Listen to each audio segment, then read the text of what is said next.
What's up, everyone? This is Angelo coming at you with episode 231 of Spinning Thoughts.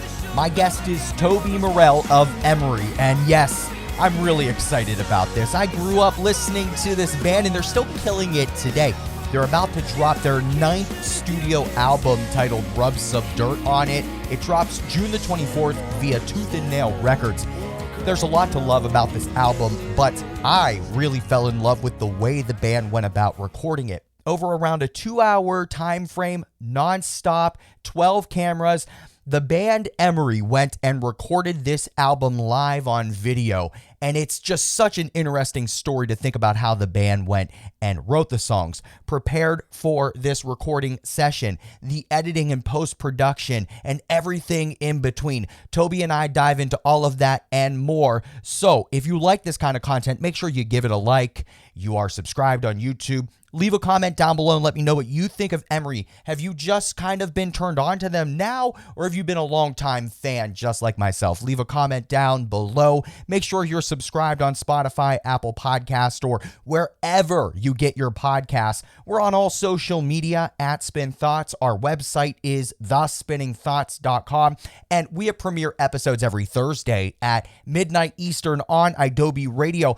Make sure you check out these premieres, and thank you to everybody who stays up late and straddles that midnight time zone, time difference thing. It's it's confusing, but if you just tune into Adobe Radio all the time, and you'll never miss me at Spinning Thoughts. And then we've got Fish, and we've got all kinds of people, the Cold Nerd Weed Show, everybody at Adobe Radio we love, so go and check them out. Without any further wait, let's dive into my conversation with Toby Morrell of Emery. I'm really excited for my guest here in episode 231 of Spinning Thoughts. I've been a fan of this band for a while, and they're doing some amazing stuff. Really stoked to have Toby Morrell from Emery here on the show. Toby, how are you today? Doing good, man. Just woke up on Saturday morning. Kids slept in, so I'm feeling pretty good. There you go. What's the weather like down your way? Today it's like chilly here. I can't get it to be consistent. I'm in Pittsburgh, Pennsylvania. Okay, yeah, I'm over a little bit west of you, actually, in Champaign, Illinois. It's a little cooler today, actually. It's really nice, sunny and low 70s, so it's pretty nice. Absolutely. Well, we'll dive into some conversation here surrounding the next album coming from Emery, which is titled Rub Some Dirt on It, so that we can go outside and enjoy this nice weather at some point this weekend. But, at the time of this taping, Toby, we are just under a week until the release of the 9th studio album titled Rub Some Dirt on It. I'm kind of curious, I know that you've been doing this for a while, but I'm assuming that it's still, has quite the emotional impact. You're still doing it, right? So what kind of thoughts or feelings do you have at this stage as we're heading into the album release on June the 24th? I'm really happy. So we recorded this album a while ago, and we've been self-releasing stuff for quite a while. Years. And yeah. So we've been putting out our own albums, and we have like Emeryland Knuckle Breakers Club. So we got into Josh, our keyboard player. He runs sound at Numos in Seattle, and we were able to get into the Barbosa, which is the bottom bar area, and we practiced and practiced, and when I say practice too, a lot of that was solo because we all live in different places, basically. Yeah. So we recorded this live, and we filmed it and put it out as a special many months ago, but the album really turned out good, and our fans were really enjoying it, and we were really only people that got it were people in Emeryland and our club. And we were like, and some other people heard it, and then Tooth and Nail got whiff of it, and they were like, hey, would y'all want to actually release this to the public through Tooth and Nail? And we're like, back on a label. Is that, because we always had a good relationship with them, but the reason we left is because we know what we want to do. So we talked with them for a while, and it actually worked in both of our favors really well. And so we re-signed with Tooth and Nail for this album, and it's coming out. And it's really exciting to be back on a label. I think the label, even more than anything, just means something, maybe even this nostalgia to fans. They go, oh, you're back on Tooth and Nail, or, because everybody, my generation and a few generations after me, or a generation or so after me, I guess, there's something about a label, solidifying a band and meaning something. So I think that it just helps in the minds of people that, oh man, they're on a label and they're really doing something instead of just self-releasing. Yeah, that's a fair way to kind of look at it. I certainly feel that nostalgia attachment to certain labels. Who was it? I think like Drive-Thru's been releasing, certain albums for their like 25th, Fueled by or 26, I guess. Fueled by Ramen just recently did that. And so, yeah, Tooth and Nail is certainly one of those labels that really kind of make you think back on some of the best music, of at least me growing up and whenever people were kind of out there doing the thing. So, and we actually just recently reviewed an album from a band on Tooth and Nail, Valley Heart. Is that yeah. Yeah. So, it's really cool to see Tooth and Nail kind of lean into all angles of music. Veterans like Emery and Valley Heart, who's, kind of up and coming and things like that. So, really cool. And, you mentioned the approach to recording this album. And so I really do want to dive into that. It is such an interesting element and approach. So I got this press release. I'm just going to kind of quote it to sum it up here, where it said that in a 2-hour span with 12 cameras and no breaks, just one session of pure collective focus. That is essentially how the band went about recording Rub Some Dirt on It. Talk to me about how this idea even came about, and maybe you could expand a little bit on why the band wanted to do something like this. To me, it seems like this would be quite the stressful, challenging, risk-taking kind of approach to putting out a collection of music. Yeah, it was very stressful. Well, it's because, so I'll give you a little behind the scenes. So like I said, we practice, separately, but then we would get in a room when we could over the, writing of the record. And then when we knew we were going to record the special, and we ran through the songs, only for maybe a day or two. And we'd done some other specials with some previous records, Weeks In and I'm Only a Man, and those went really well. And we were like, well, the specials are so, we call them, I wish there was a better name than specials, but it's just, it's us playing the album live. But in those instances, we'd recorded I'm Only a Man years ago. So it was really easy to go back and, those songs were already written. With a Rub Some Dirt on It, this is a brand new song. So the song's still new to me. When when you watch that special, I'm playing it live for the first time in front of an audience. That's the very first time I've ever played that in front of an audience. And so it really is nerve-wracking. And there, of course, were mistakes and little things here, but some of that is really fun.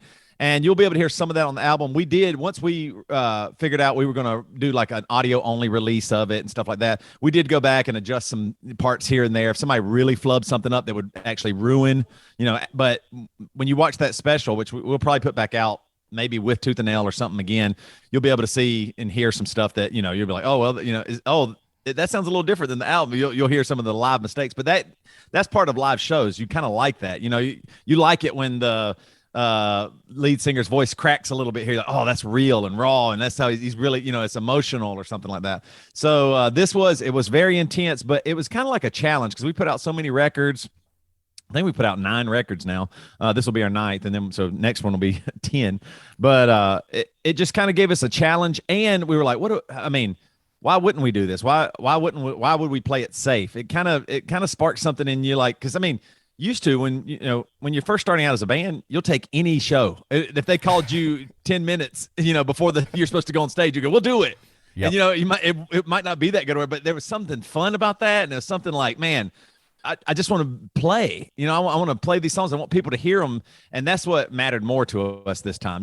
We really, like, I love our last 2 records so much, and it's just I want people to hear those songs more than like. We're never going to make a unreal amount of money off of it. We're musicians, and we do okay, but we're not getting rich off this stuff. But the thing that I really do value is people listening and going, man, what a cool record, or, oh, that's awesome that they did that, or, man, my favorite band would try something like this. That's pretty cool. It might not work out. Like, there was a real chance it wouldn't have worked out, and we'd had to stop production with, we had all these camera guys. We paid a lot. We had a big team, and we could have really screwed up, and, but it ended up being a challenge that, kind of took us back to our roots a little. I want to get a little bit of an understanding in terms of the writing of these songs, and I know you touched on that briefly, but it seems like some of these songs may have existed for a little bit of time before the actual recording. Is that correct? Yeah, a little bit. Yeah. Yeah. Now, when you were writing these songs that ended up making it on Rub Some Dirt on It, did you know that you were going to be recording these in this live kind of video setting at that time? I don't know if not when we first started writing. No, we didn't. I don't think that we came out of the gate with that idea, but we started thinking about it fairly early on. But right in the beginning, like when we had some a little bit of demos here or a part here or there, or whatever, I think we were thinking, yeah, let's put this record out. Or we were thinking, write the record and then record it video after we do the audio. But this way, when it came together, we're like, oh, we're going to get the audio and video right now. And you're going to see this record, us playing this record live. You get to see the album. That kind of came about probably, a month or 2, 3 months into writing. Did anything have to be reworked in terms of writing or the structuring of the songs whenever you did kind of start moving in the direction of how you were going to be kind of combining the recording process? Like, did any elements have to change because of this approach to recording it? Yeah, there's a little bit of stuff. I mean, like for example, there's one part where it starts with like a digital drum beat that Josh hits with his pad, Yeah. and that we hadn't thought that really through until we got there to record. Like, are we just going to push a button and it plays, or wouldn't it be cooler if you saw Josh play the drum pad and it started the beat? And and how is that going to work with Dave's click and our click? Does that all line up and all that? So there was a few logistic things like that where you're like, oh, somebody has to play this, and since it's being seen, won't it look cooler, or wouldn't it be better if they saw somebody do this? Like a changing of the bass. I'll play bass on some songs. Devin plays bass on some songs, or how do we do? There's a one song in the middle that it's acoustic, but then the whole band comes in. How do you play that? Like, how does it go from just me on acoustic to the whole band playing? And what are people going to? There's some logistic things with the video capture that had to change for sure. Was there a lot of like production meetings leading up to this to kind of almost lay out how just even these small little things needed to be thought of? Like, was there a lot of pre-planning involved before hitting record? I wish there was more. We're always pre-planning stuff. We definitely thought things out, and we talked with our director and Zach and Life, who both worked on all of our specials. This was like we wanted them to have the vision, and you have to think through, since we're not all in Seattle, recorded in Seattle. Like, it's hard to remember off the top of your head. You just have to remember what the venue looks like, or they went and finally took some pictures and we're like, oh yeah, we could go here. What if we do this? Where's the lighting and all that stuff? So I would say, 75% of it probably maybe was like at least kind of thought through. And then that last 25%, which maybe is the most important, we're in the room and we have like a day or two to make these decisions, which also, works in your favor some, because there's a million decisions you could make or choices you could choose. But, in the moment you go, okay, let's do this. And then you can move on, instead of thinking, well, what if we did the lighting here? Or what if Toby sat here instead of here? I could sit a million places in a room. So it just ends up being better to, oh, wait, we're running out of time. Let's get it done.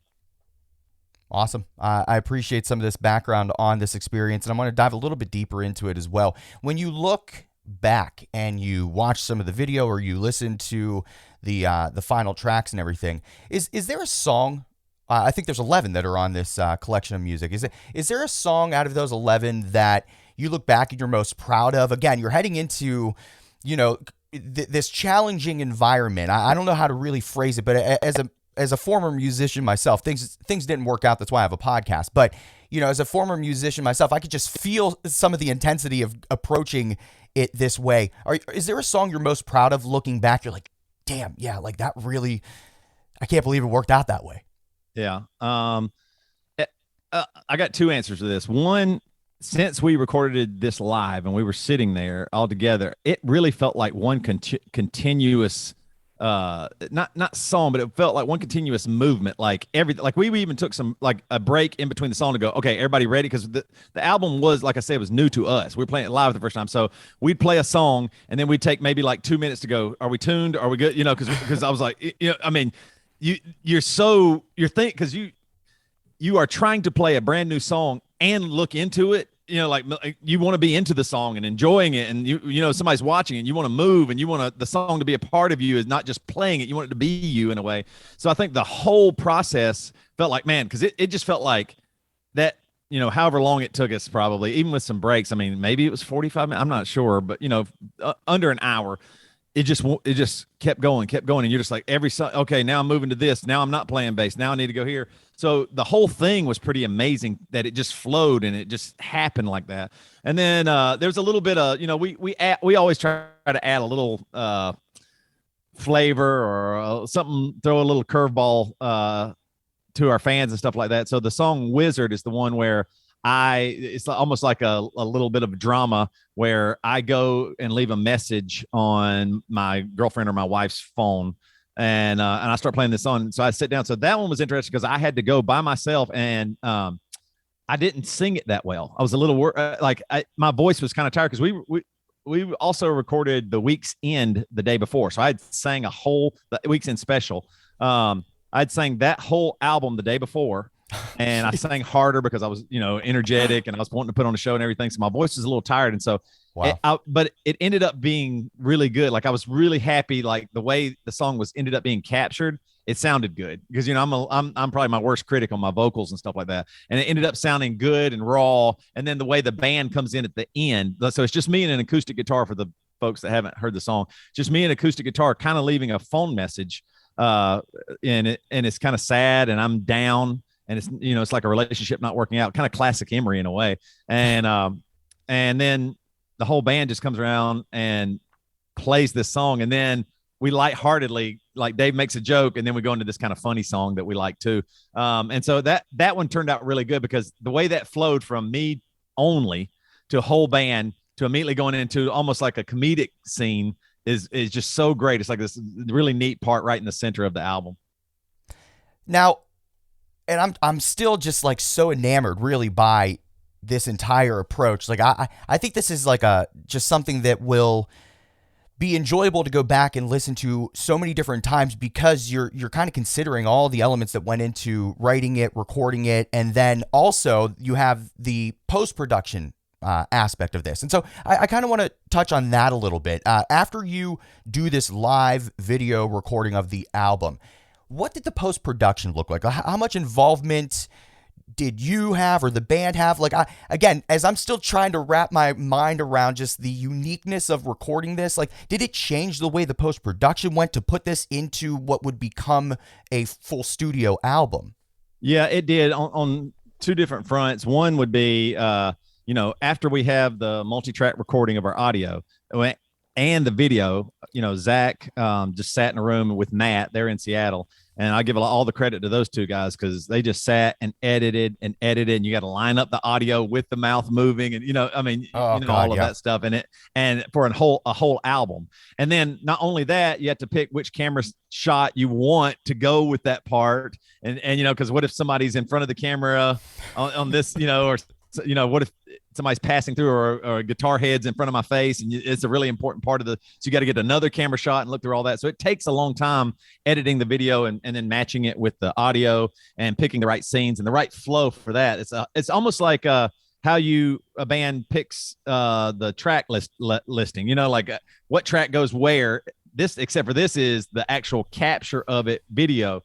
So that part for sure takes a while. And then afterwards, like I said, we are really lucky because we have two phenomenal audio guys in our band, Josh and Matt. I mean, they are just phenomenal. It's kind of crazy how lucky we are. Matt's worked on a million records. Like he worked with Aaron Sprinkle for a long time. And so he's worked on a ton of tooth and nail records that, just a bunch. And so it's really good. We can trust them a lot because we know that not only are they great at their job, but they know our band better than anybody else could. So they're just picking out the right things and convinced us, like I said, they can talk me off a ledge when they go, no, your voice sounded great there. Let's leave this alone. You don't need auto-tune or don't do that. That would mess it up. That I really love that comfort I have with them where I go, oh yeah, this is the song and it's okay. This is how it turned out. This is the real thing. And that might even be better than if it was more perfect. Yeah, I guess I never really thought of just how kind of lucky, I guess, or convenient it is to have members of the band that are that in tune with the actual production and recording and kind of the fine tuning of it. I guess that's why you see a lot of bands maybe go back to the same producer, same recording studio, because you start to build this rapport. Obviously, if the person is in the band, I mean, geez, it just makes it so much easier, really helps hone in on it and create this kind of consistent sound that Emery has had, but you still kind of push the envelope, whether it's within the lyrics in the music or now in the way that you go about recording it. The band just continues to kind of move ahead, and I really like that. Looking back on this experience and from this outside perspective, it seems as if it was executed very nicely. What advice would you give to bands that might want to emulate this approach of really recording an album? Well, I actually think I walked away from this. It felt like in some way, it sounds like a dumb, old dad thing, but it's almost like a sporting event in a way where there was a challenge and we had to physically meet it. And, that's what I'm saying. Like my voice was a little tired, and like my voice was tired for the recording of our brand new album. Like that. I mean, what singer has really, usually we go, give me a few days and I'll get back in the booth or something like this. But I couldn't, there's like 10 or 12 camera guys there. And so it really did physically, mentally, emotionally push us. And that really got us out of our comfort zone. And I think it really made this record a lot better. And I don't think I would have known that. I didn't know that on the other side. Like before we did it, I wouldn't have known that. I just was like stressed or worried about it. But I think if you can get past that, like stress isn't bad. Like anxiety and worry, those are the bad things. Those are the things that get us and tear us up. Stress, if you can handle it well and push through it, actually does make you do more than you thought you could. And I kind of feel like that's the way it is. I think too often these days, people don't take chances the same way. Like I was just saying, it's really hard for me to accept my vocals sometimes, but the risk there is, what if somebody hears me sing a hair flat or hair sharp or a little scratchy or whatever? There's a risk there that I won't sound as good as possible, but taking that risk, there's folks out there that go, oh, I'm hearing this real voice. That's a voice of, wait, that's, I've loved Emery. We have fans that, we're their favorite band, and they're like, I got to hear Toby's voice that way. That is so awesome. And to me, maybe I'm a little embarrassed, but by taking that risk and being a little vulnerable, it actually takes you to a place that you wouldn't have gone. Because I think one of the biggest mistakes that bands have made and producers have made is making the music a little too perfect. It's so slick. And so how is it dynamic, or how does it stand out compared to because that album's slick and this album's slick and this album's slick, and you're like, oh, where is the actual dynamics of the music? And we're trying to get back towards that. So that's what I tell any new bands: stick with your dynamics. Like, know who you are and don't try to be something you aren't, that's slicker and better and nice. If that's what you are, great. But if you are just a raw, real band, that can translate through audio and video. It really can. We're getting there now. Used to, I don't know if it could, but like with technology and the way things are filmed and recorded, you can take some chances that you didn't. And I think that makes people trust you more and like you more, and it makes you stand out a little more. You mentioned how you have fans that have really kind of been around since the start of Emery, and I want to lean into that here for a second. Now, I personally think that Emery is a staple of the music community. I think you all deserve a lot of credit, not just for the longevity, but for not being complacent. Like I said, it feels like your band really pushes the envelope and doesn't want to just kind of sit around and continue doing the same thing.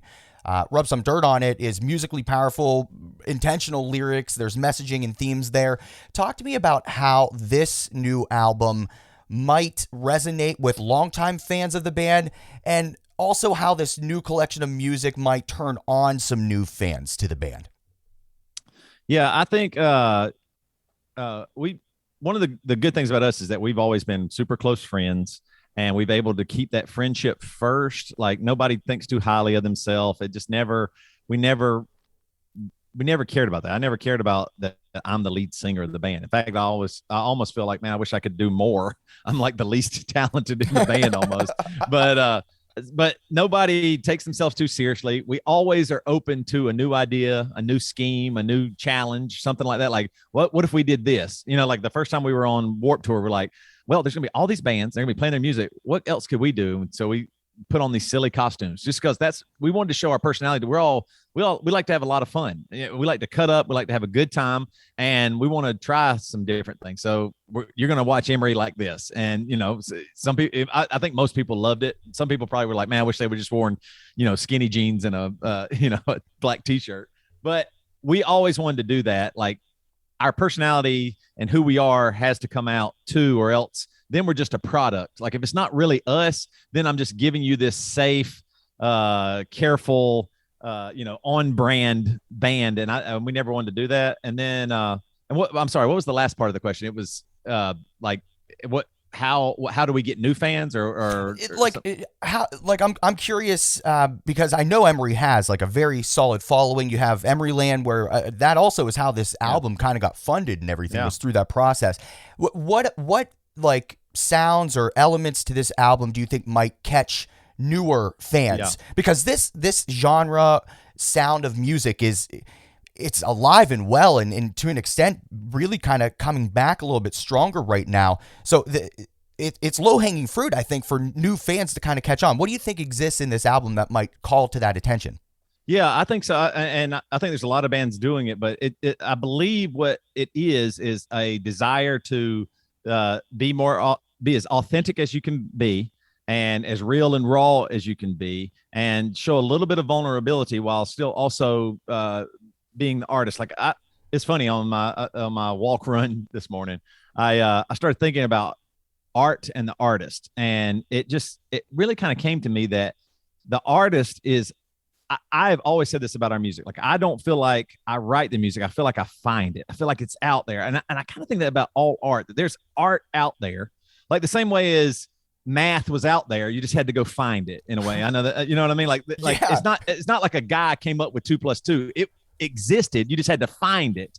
The same way, physics. And all, they're just trying to find the thing that exists. They just can't find it yet. I feel that way about the artist. And then too many times that the artist is an antenna or a conduit, and then the artist is elevated as if they are a genius or whatever, as opposed to just receiving and downloading the information and finding it and being an adventurer to find it. And so I think that you're seeing bands see that or try that more and more. Like, wait a minute, it's not that I'm some genius or I'm elevated or I can write music better than anybody. I'm just on a journey to find things. And when I find them, I want to share them with people. And I think that's what resonates with people, because there's too many times I think we get caught up in the idea that this is right, this is wrong. And we hold artists accountable for like that. Like if a song does exist and you find it, well, then it existed. So the critiques of it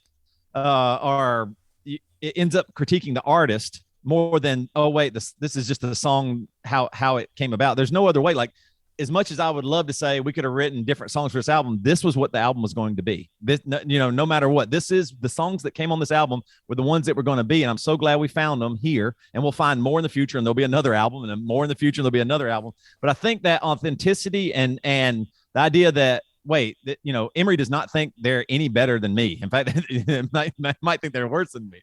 But the idea there is that we try to be authentic and real, and just be conduits or antennas, and we find music and we share it with you and hope you like it the way we do. Like, I feel like I'm the biggest fan of Emery, because if I'm not a big fan of this music, why would you be? Why would you care if I don't care? And so I always want to love the songs and then share them with people. And I think when people know that, oh wait, this is real. And this is, even if they don't like our songs, they know that I love them.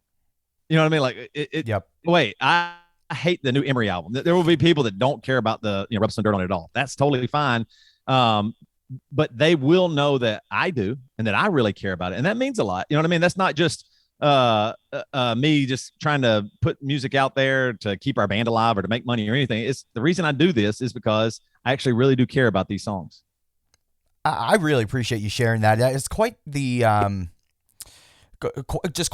way to look at it, like the art, and that it's out there and that it needs to be found. Like, that really resonates to me. I appreciate you sharing that. I'm going to have to really think about that a little bit further outside of this conversation. So, Toby, we've talked a lot about the upcoming album, Rub Some Dirt on It. It's due for release on June the 24th via Tooth and Nail. Before I let you go here today, as I was doing my in-depth research, as I always do before a conversation like this, I found some new stuff. I know you've been doing some of this stuff for a while, but I am not as informed on some of the extracurriculars that I think that you get into. You do some podcasting. There's some other branding out there. Briefly, just give me some insight on anything else that maybe you're working on right now that fans of Emery or fans of this kind of music might want to also explore a little.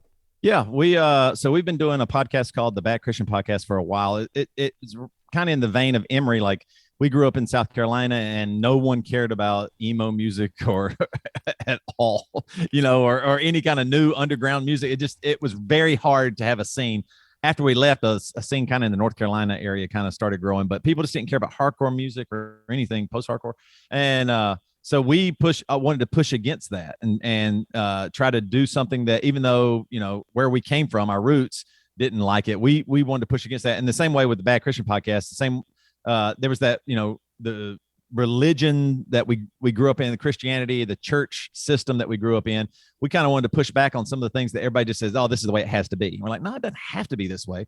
And so we've been doing that for a long time, and it's kind of morphing. We've been doing some episodes called The Big Show, and that might become its own podcast, where it's more music based and friendship based, kind of hanging out, talking about music and life and getting older. And we've gotten a really good reception from that too, because it's more like you get to hang out with some buddies and cut up and, say things you shouldn't. So that's been a fun one. But yeah, we've been podcasting for a while. Matt does a podcast with Tooth and Nail called Labeled. And so we've been working with that for a while. So yeah, it's been great. The podcasting has turned out better than I ever thought it would. It's a lot of fun. It's a lot of work, but it's cool to kind of, I think podcasting really fits for bands, and I think bands should explore that as a side option to like either do for their band, just to be a little bit more accessible, a little bit more intimate with fans, or to just kind of pursue another creative outlet outside of music. So definitely encourage everybody to check out all that stuff that Toby has going on. Toby, it's been truly awesome talking to you and to really dive into some of the details here of Rub Some Dirt on It. It's due for release on June the 24th via Tooth and Nail. I want to thank you for dedicating some time here. And before we go, is there anything else you'd like to say to the listeners of Spinning Thoughts? Yeah, just go check out the album. I think you can already pre-save it or something on Spotify or wherever you listen to music. But yeah, give it a shot. I think you'll really like it. Thank you, Toby, for being here. I appreciate you. Yeah, thanks, man. Once again, I want to thank Toby Morrell of Emery for being here with me for episode 231 of Spinning Thoughts. Go get your hands on the 9th studio album from Emery. It's titled Rub Some Dirt on It, and it is available as of June the 24th via Tooth and Nail Records. While you go and check out all of that from our friends in Emery, make sure you're checking us out on all social media at Spin Thoughts. Our website is thespinningthoughts.com, and we have premiere episodes every Thursday at midnight Eastern on Adobe Radio. Before you go, just leave a like down below, leave a comment. Let us know what you think about Emery, what you think about us, what you think about my green light in the background. Do I have Joyride back there? So just leave a comment and let us know what you think, and we'll be back again, same time, same place. Until then, make sure you share music, spread love.